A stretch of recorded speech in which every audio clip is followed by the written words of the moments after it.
काफ़ी सारी डिस्कशंस हो रही है क्या हम जब बुमराह नहीं होते हैं तब जीतते हैं, हम सिराज को कम सेलिब्रेट करते हैं। फर्स्ट मॉर्निंग का यूज़ करना था और वहाँ पे सिराज ने दिखाया कि वो क्यों इतने बढ़िया बॉलर हैं। 6 विकेट्स 15 रन पे उन्होंने ली थी और 55 ऑल आउट कर दिया था साउथ अफ्रीका को, और जिससे बेस बना था इंडिया की विक्ट्री का, और उस मैच को हमने बड़े शानदार तरीके से जीता था। इंडिया 13 मैचेस सेना में जीती, जिसमें से 10 में जसप्रीत बुमराह थे और उन्होंने वहाँ पे बहुत शानदार परफॉर्मेंसेस की। तो जसप्रीत बुमराह ने दोनों ओपनर्स पे कहर बसाया, उनको पहले ही स्पेल में बाहर कर दिया। उस महीने के वो ICC player of the month भी बने थे। पहले ऑली पॉप को बोल्ड किया और उसके बाद जब उन्होंने जॉनी बेयरस्टो को रिवर्स स्विंगिंग यॉर्कर पे बोल्ड किया तो जॉनी बेयरस्टो पूरे हफ्ते बक्के रह गए थे। काफ़ी सारी डिस्कशंस हो रही है क्या हम जब बुमराह नहीं होते हैं तब जीतते हैं, या हम सिराज को कम सेलिब्रेट करते हैं। दोनों क्वेश्चंस को मैं आंसर करना चाहूँगा। थोड़ा ये भी कि क्यों दोनों डिफरेंट है, क्यों बुमराह लंबे स्पेल नहीं कर पाते हैं और सिराज कर पाते हैं, क्या दोनों की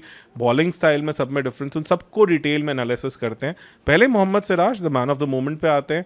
उन्होंने जब से इंडिया के लिए डेब्यू किया है, वो Melbourne test match 36 all out के जस्ट अगला टेस्ट मैच, जहाँ पे एक फैमिली ट्रेजेडी से भी वो निकले थे, उनके फादर की डेथ हुई थी, फिर भी वो स्टे बैक करके उन्होंने वो सीरीज़ खेली थी। और उन्होंने कहीं ना कहीं इस सीरीज़ में हमें वो चीज़ रिवील की कि लॉर्ड्स की उस बैटिंग के टाइम पे भी रविंद्र जडेजा ने उन्हें उस चीज़ का रिमाइंडर करवाया था कि अपने पिताश्री को याद करें और उस स्ट्रगल को याद कर, और इसलिए यहाँ पे तेरा डटा रहना काफ़ी ज़्यादा इंपॉर्टेंट, और स्ट्रेट बैट से खेलने की कोशिश कर। बहुत बड़ा मोमेंट था वो। चलो, उस टाइम पे आयरनी थी कि उन्हें वहाँ मौका नहीं मिला, बट यहाँ उन्होंने ही वो मैच जितवाया। तो दो बड़ी शानदार मैचेस के वो सबसे मेजर सूत्रधार रहे। मेलबर्न में 36 ऑल आउट के बाद जो वो खेलने आए थे, तो वो टेस्ट मैच इंडिया जीती थी, बहुत शानदार विक्ट्री थी। हमने 80 के आसपास का टारगेट चेस किया था कंफर्टेबली। वहाँ पे फर्स्ट इनिंग्स में उन्होंने क्रिटिकल विकेट्स ली थी। मानुष लाबुशान जो उस टाइम पे बड़ी खतरनाक फॉर्म में थे, उनको आउट किया था, ग्रीन को एलबी किया था। तो मतलब उन्होंने कहीं ना कहीं इम्पैक्ट डाला था। उससे अगला टेस्ट मैच जो गाबा में था, जहां पे वो सिर्फ 2 टेस्ट मैच पुराने थे, तीसरा टेस्ट मैच था उनका, he had to become the leader of the pack. आप समझ सकते हो किस तरह के बॉलिंग अटैक के साथ वो खेले थे। बाकी सब उनसे कम एक्सपीरियंस के बॉलर्स थे उसमें, क्योंकि सभी इंजर्ड हो चुके थे। बुमराह इंजर्ड हो गए थे, उमेश यादव थे इंजर्ड, शमी थे इंजर्ड, अश्विन, जडेजा सब इंजर्ड थे। इंडिया का सारा बॉलिंग अटैक इंजर्ड था उसमें, और विराट कोहली भी नहीं थे। वहाँ पे उन्होंने इंडिया की सबसे शानदार विक्ट्रीज़ को कंपाइल करके दिखाया, सूत्रधार बने। 5 विकेट हॉल सेकेंड इनिंग्स में लिया, जो कि बहुत शानदार परफॉर्मेंस था। सिर्फ वहीं नहीं रुके, उसके बाद लॉर्ड्स गए। वो लॉर्ड्स में भी he was the main man. मेरे हिसाब से उस मैच के मैन ऑफ द मैच होने चाहिए थे। वहाँ पे फर्स्ट इनिंग्स में उन्होंने 4 विकेट्स ली जब लगा कि England is running away with the match, और सेकेंड इनिंग्स में भी वो 60 ओवर्स ऑफ हेल के मेन सूत्रधार थे। वहाँ पे भी उन्होंने 4 विकेट्स ली, और in fact last 2 wickets consecutive balls पे आउट करके इंडिया को वो टेस्ट मैच जितवाया। उसका अगला टेस्ट मैच ओवल में खेले थे, वहाँ इतना इम्पैक्ट नहीं डाल पाए थे।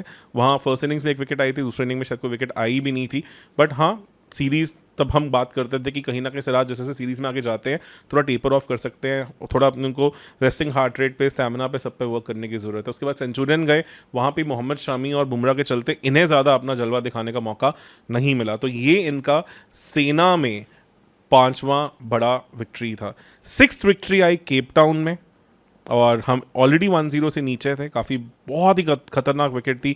वहाँ हमें फर्स्ट मॉर्निंग का यूज़ करना था, और वहाँ पे सिराज ने दिखाया कि वो क्यों इतने बढ़िया बॉलर हैं। 6 विकेट्स 15 रन पे उन्होंने ली थी और 55 ऑल आउट कर दिया था साउथ अफ्रीका को, और जिससे बेस बना था इंडिया की विक्ट्री का, और उस मैच को हमने बड़े शानदार तरीके से जीता था। उसके बाद वो उन्हें फिर से मौका मिला इंडिया की जीत का सूत्रधार बनने का पर्थ में 2024 में। नो डाउट वहाँ पे बुमराह का काफ़ी मेजर इम्पैक्ट था, पर सिराज ने भी वहाँ पे टाइमली विकेट्स ली थी, जो कि बहुत इंपॉर्टेंट थी। सेकेंड इनिंग्स में सिराज का इम्पैक्ट काफ़ी इंपॉर्टेंट रहा था, तो वो भी एक बहुत बढ़िया विक्ट्री, और 7वीं ऐसी विक्ट्री उनकी सेना में। और पिछले 2 मैचेस में उनके पास और बड़ा चैलेंज था, वहाँ पे जसप्रीत बुमराह नहीं थे। तो एजबास्टन में जब लगा कि इंग्लैंड काफ़ी आगे निकल गया, हेडिंगली की विक्ट्री के बाद उनका बैटिंग कॉन्फिडेंस बहुत ऊपर है, और फर्स्ट इनिंग्स में दोनों बार न्यू बॉल का बहुत अच्छा यूज़ करके 6 विकेट्स ली, और सेकंड इनिंग्स में भी जैक क्रॉले को डक पे आउट किया और बहुत अच्छा इंडिया को एक स्टार्ट दिया। 7 विकेट्स के साथ वो टेस्ट मैच कंप्लीट किया, और वहाँ पे आकाशदीप के साथ मिल के एक बहुत ही शानदार विक्ट्री, इंडियन क्रिकेट हिस्ट्री की one of the best test victories के सूत्रधार बने। उनको उस मैच के लिए मैं कह सकता हूं कि शुभमन गिल और आकाशदीप के बाद नंबर 3 पे हम रख सकते हैं as far as performances concerned.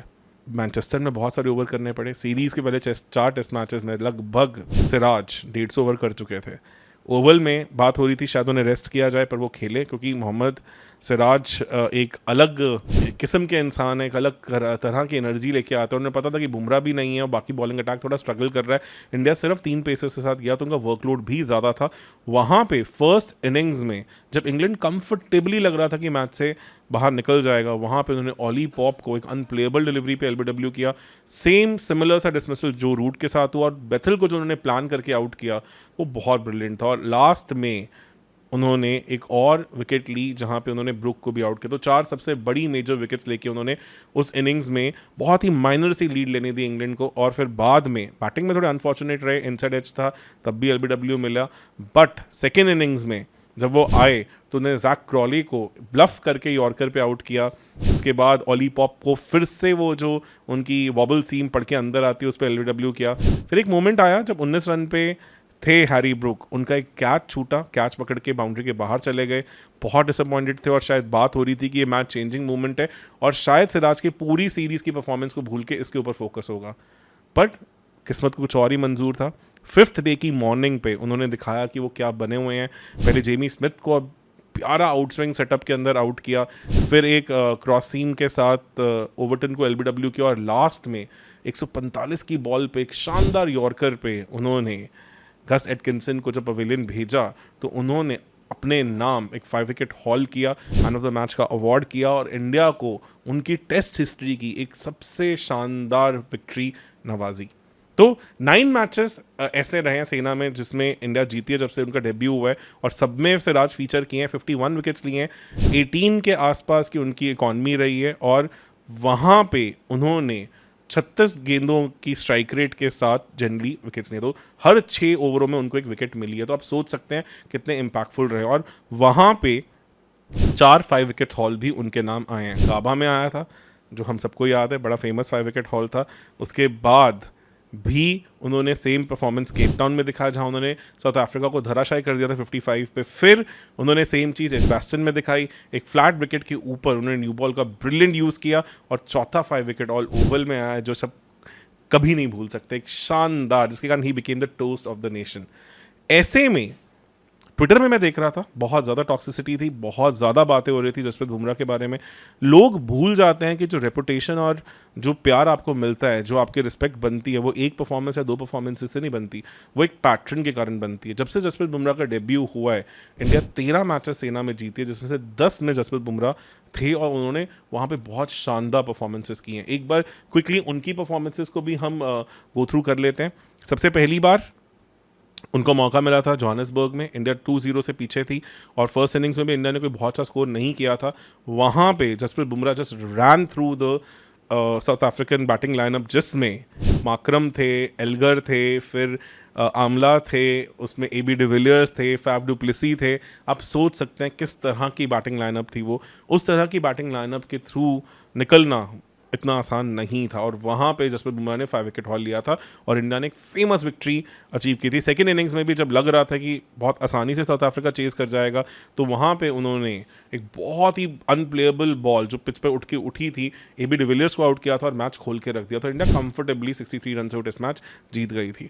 उसके बाद इंग्लैंड गई इंडिया। पहले 2 टेस्ट मैचेस में वेबिंग फटने के कारण बुमराह नहीं थे और इंडिया दोनों टेस्ट मैच हारी थी।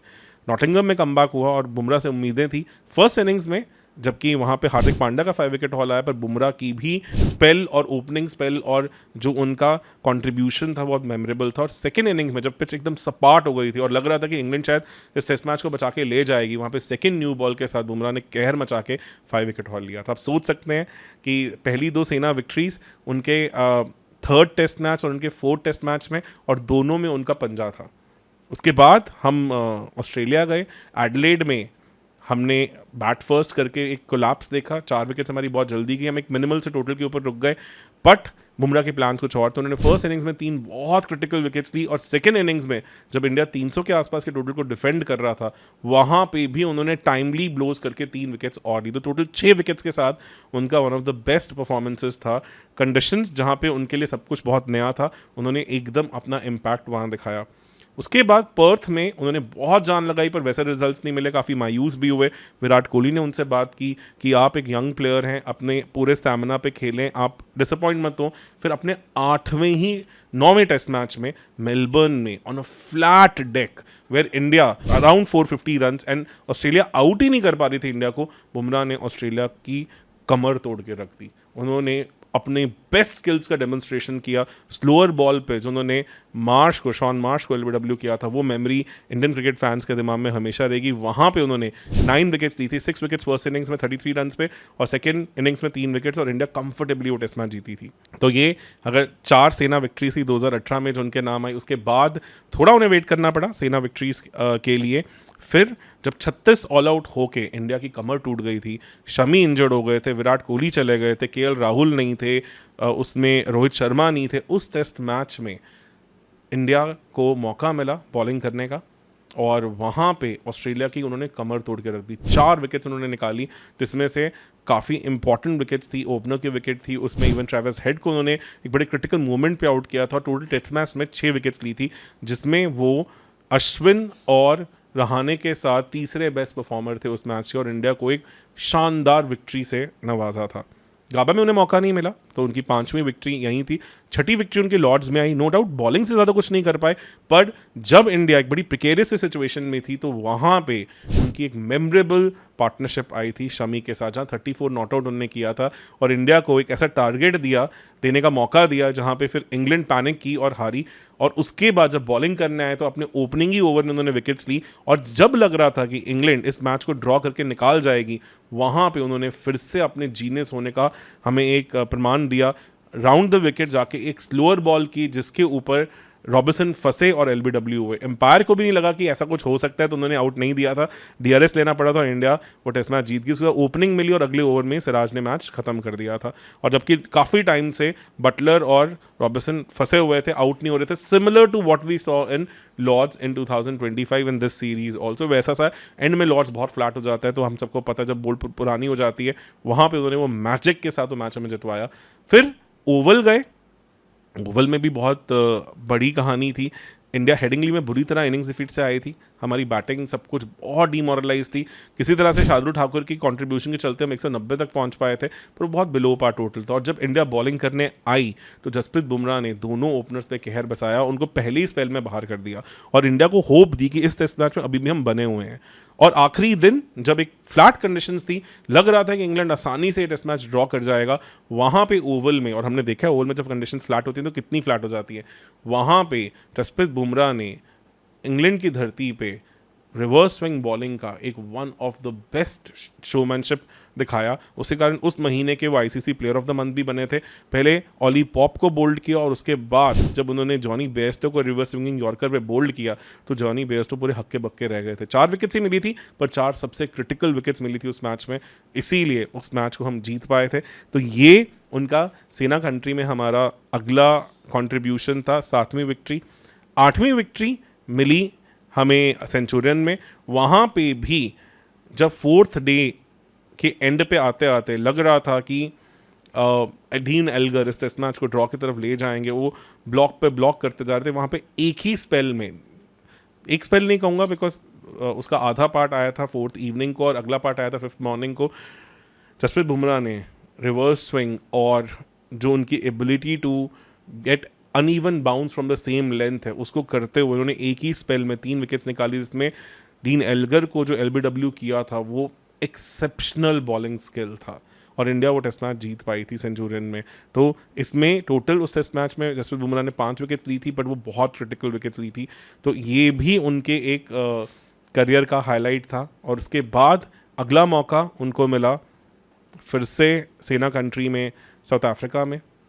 वहाँ क्या हुआ, वहाँ पे हम सबको शायद याद होगा 9वीं ऐसी विक्ट्री सेना में जिसमें जसप्रीत खेले। केप टाउन में फर्स्ट इनिंग्स में तो जसप्रीत बुमराह ने तबाही नहीं मचाई थी, वहाँ पे सिराज ने 6 for 15 लिया था, बट जब सेकेंड इनिंग्स में माकरम बहुत ब्रिलियंट फॉर्म में थे और लग रहा था कि उस पिच पे अगर 120-130 भी हो जाता है तो शायद चेज नहीं होगा, क्योंकि इंडिया फर्स्ट इनिंग्स में अपनी 6 विकेट 0 रन पे खो के आई थी। वहाँ पे उन्होंने 6 विकेट्स हॉल लेके उस मैच को हमारे नाम किया। पूरे टेस्ट मैच में 8 विकेट ली थी और 6 wicket haul in second innings. जब एक बार माकरम 100 करके मैच को बहुत आगे लेके चले गए थे, वहाँ पे जसप्रीत बुमराह ने दिखाया कि वो क्यों इतने बड़े बॉलर हैं। तो 8 विकेट्स ली, सिराज ने भी वैसा ही कुछ किया और दोनों ने कमर तोड़ के रख दी थी साउथ अफ्रीका को और एक शानदार विक्ट्री केप टाउन में पहली बार हमारे नाम की। उसके बाद पर्थ आया जहां वो कप्तान भी थे और इंडिया 150 पे ऑल आउट हो गई। रोहित शर्मा भी नहीं थे, शुभमन गिल भी नहीं थे। उस टेस्ट मैच में बात हो रही थी कि शायद ये अब सीरीज़ में इंडिया स्टीम रोल होने वाली है और 3-0 से हम न्यूजीलैंड में ऑलरेडी हार के आए थे, तो मोराल बहुत डाउन था। वहाँ पे फर्स्ट डे के आखिरी सेशन में जसप्रीत बुमराह ने दिखाया कि क्यों वो दुनिया के सबसे बेहतरीन गेंदबाज हैं। सबसे पहले उस्मान ख्वाजा को आउट किया, फिर पहली बॉल पे दुनिया के बेस्ट टेस्ट बैट्समैन, जी हाँ आप जानते हैं स्टीव स्मिथ, उनको प्लम एलबीडब्ल्यू किया। उसी ओवर में मानस लाबशान का भी विकेट आ जाता, पर कहीं ना कहीं विराट कोहली से चूक हो गई और उन्होंने एक आसान सा कैच छोड़ दिया। 5 विकेट हॉल पूरे टेस्ट मैच में, 8 विकेट्स और एक बहुत शानदार विक्ट्री इंडिया के नाम उन्होंने करवाई। तो फिर से एक बड़ा परफॉर्मेंस उनकी तरफ से आया। ऐसे में इन 10 टेस्ट मैचेस में उन्होंने कलेक्टिवली 63 विकेट्स ली हैं।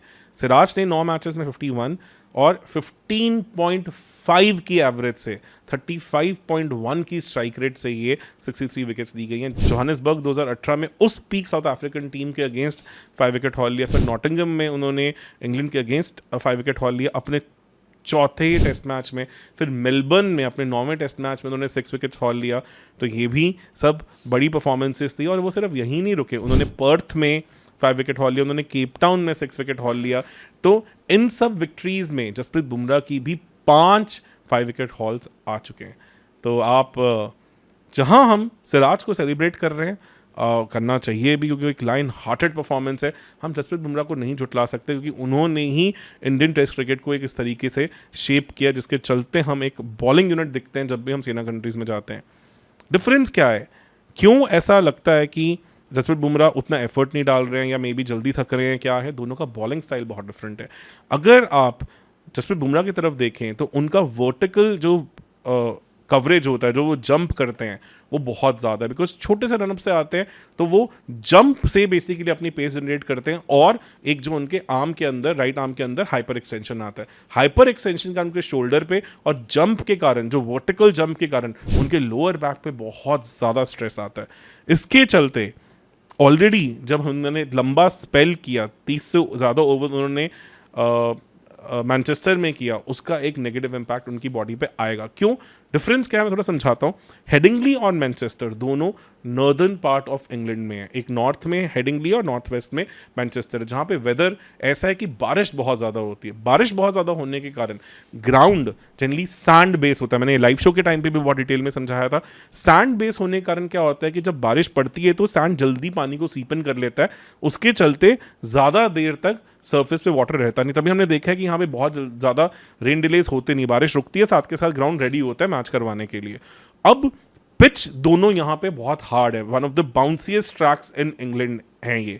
अगर आप मैनचेस्टर की बात करें, अगर आप हेडिंगली की बात करें, तो इसका मतलब पिच जनरली स्ट्रॉन्ग सॉलिड है। तो उससे क्या होता है, जब एक बॉलर जो छोटे रनअप से भाग के आके वर्टिकल जंप पे बहुत ज़्यादा डिपेंड करता है, तो वो सैंड बेस सरफेस पे भागते आ रहा है जिसके उसके पैर दब रहे हैं, एकदम से उतना मोमेंटम भी नहीं मिल रहा, और वो लास्ट बर्स्ट में एक हार्ड सरफेस के ऊपर अपने पैरों को बैंग करता है ताकि generates that pace. Kinetic motion के थ्रू पेस निकलता है, मैंने पहले भी अपने एक पॉडकास्ट में से समझाया हुआ है।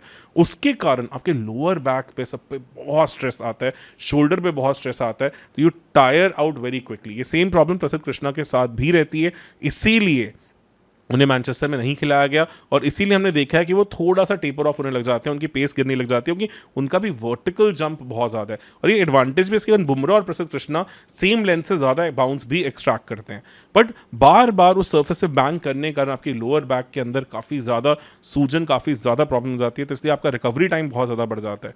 सिराज ऑन द कॉन्ट्री कैसे बॉलर हैं, वो वर्टिकल डिस्टेंस से अपनी पेस जनरेट नहीं करते, वो हॉरिजॉन्टल डिस्टेंस से अपनी पेस जनरेट करते हैं, जो वो भागते आते हैं। जब वो भागते आते हैं तो लंबे रनअप के साथ वो ऑलमोस्ट, आप ऐसे कह सकते हो कि क्रीज के थ्रू बर्स्ट करके निकल जाते हैं, वो ज़्यादा वर्टिकल जंप लेते ही नहीं है। ना जंप लेने के कारण उनके लोअर बैक पे उतना स्ट्रेस नहीं आता, वो बॉडी मोमेंटम से ही ज़्यादा पेस जनरेट करते हैं। उसके कारण उनका जो एक्शन है, उनका जो ग्राउंड पे इम्पैक्ट है, जो 5G 4G फोर्सेस ये पेसर्स लगाते हैं अपनी बॉडी वेट से 3-3 4-4 5-5 गुना, वो सिराज के केस में थोड़ा कम हो जाता है। इसीलिए सिराज थोड़ा सा ज़्यादा लंबे स्पेल्स करते हुए हमें दिखते हैं, नो डाउट, फिर भी आसान नहीं है। He is naturally gifted, he has worked very hard on it. 8-8 9-9 over के स्पेल करना किसी भी कंडीशंस में बहुत डिफरेंट है, पर दोनों बॉलर्स बहुत यूनिक है, बहुत डिफरेंट है। And we as Indian cricket are blessed to have these magical bowlers, जिनमें से एक ने 9 बार सेना में हमें जितवाया है और उनमें 51 विकेट्स लिए हैं 18 की एवरेज से, 36 की स्ट्राइक रेट से, और दूसरे ने 10 बार हमें सेना में जितवाया है जहां पे उन्होंने 63 विकेट्स लिए हैं 15.5 की एवरेज से और 35 की स्ट्राइक रेट से। तो जहां हम एक को सेलिब्रेट कर रहे हैं, दूसरे को गालियां ना निकालें। पहले हम वही कर रहे थे, हम जब जसप्रीत बुमराह को बीजीटी में सेलिब्रेट कर रहे थे तो हम सिराज को बहुत ज़्यादा बड़ा बुरा भी सुना रहे थे। प्लेयर्स को मैटर करता है, वो सुनते हैं सब चीज़ें। उन्होंने काफ़ी बार अपने इंटरव्यूज़ में भी ये शो किया है। सिराज ने बोला कि जब मुझे पहले स्टार्टिंग में मेरे से 2 बीमर पड़ गए थे तो काफ़ी लोगों ने कमेंट किया कि जा अपने पिताश्री के साथ ऑटो चला, ये सब चीज़ें एज फैंस हमें शोभा नहीं देते हो कि ये प्लेयर्स बहुत इंड्योरेंस, बहुत ज़्यादा जज्बे और बहुत ज़्यादा एफर्ट के बाद यहाँ पहुँच के आते हैं। इन स्टैट्स को सेलिब्रेट करें, इन परफॉर्मेंसेस को सेलिब्रेट करें, और फैन वॉर्स में ना जुड़ के दोनों ही फास्ट बॉलर्स, दोनों ही लेजेंड्स को आप अपने सर आंखों पे रखें और उम्मीद करें कि ये और इंडियन क्रिकेट को लंबा सर्व करेगी। दोनों की उम्र ऐसी सी नहीं है जहाँ पे उनको हम बहुत रेगुलरली और भी फीचर इन होते हुए देखेंगे। जहाँ ऑस्ट्रेलिया में जसप्रीत बुमराह का इम्पैक्ट ज़्यादा रहा है, वहीं पे इंग्लैंड में सिराज का इम्पैक्ट ज़्यादा रहा है। तो इन दोनों चीज़ों के लिए हम बहुत लकी हैं कि हमें अपनी जनरेशन में, अपने व्यूइंग में दोनों स्टार्स खेलते हुए दिख रहे हैं। तो बने रहें चैनल के साथ, तब तक के लिए धन्यवाद।